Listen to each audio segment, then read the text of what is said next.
গিয়াসউদ্দিন গিয়াসউদ্দিন আজম। এই গিয়াসউদ্দিন আজম শাহ তিনি মধ্যযুগের একজন বিখ্যাত শাসক। তার সময়ে একজন কবি ছিলেন, তার নাম ছিল শাহ মোহাম্মদ সগীর।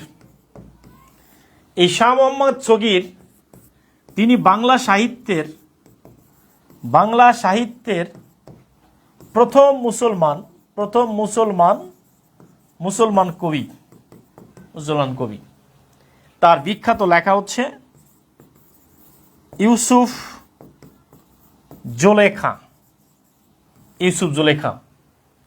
শাহ মোহাম্মদ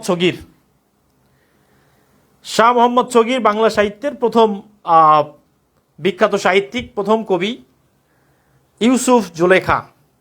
তাহলে বাংলা সাহিত্যের প্রথম মুসলমান কবি শাহ মোহাম্মদ সগীর, তিনি গিয়াসউদ্দিন আজম শাহের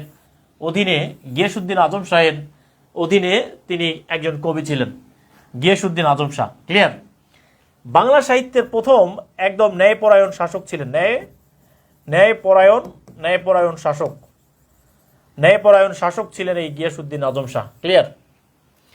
তাহলে যদি পরীক্ষায় আসে যে কোনো অপশন নেই, বাংলা সাহিত্যের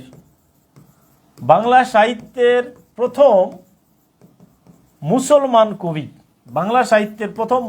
কবিকে, কোনো অপশন নাই, কি হবে একটু কমেন্ট করে জানাবেন। বাংলা সাহিত্যের প্রথম মুসলমান কবিকে, অপশন ছাড়াই বলতে হবে। বাংলা সাহিত্যের প্রথম মুসলিম কবিকে গিয়াসউদ্দিন আজম শাহ না শামসুদ্দিন ইলিয়াস শাহ, কি হবে? নাকি হলো শাহ মোহাম্মদ সগীর?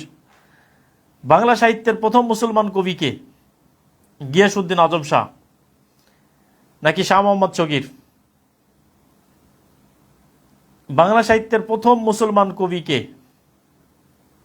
বাংলা সাহিত্যের প্রথম মুসলমান কবি একটু কমেন্ট করতে হবে। শাহ মোহাম্মদ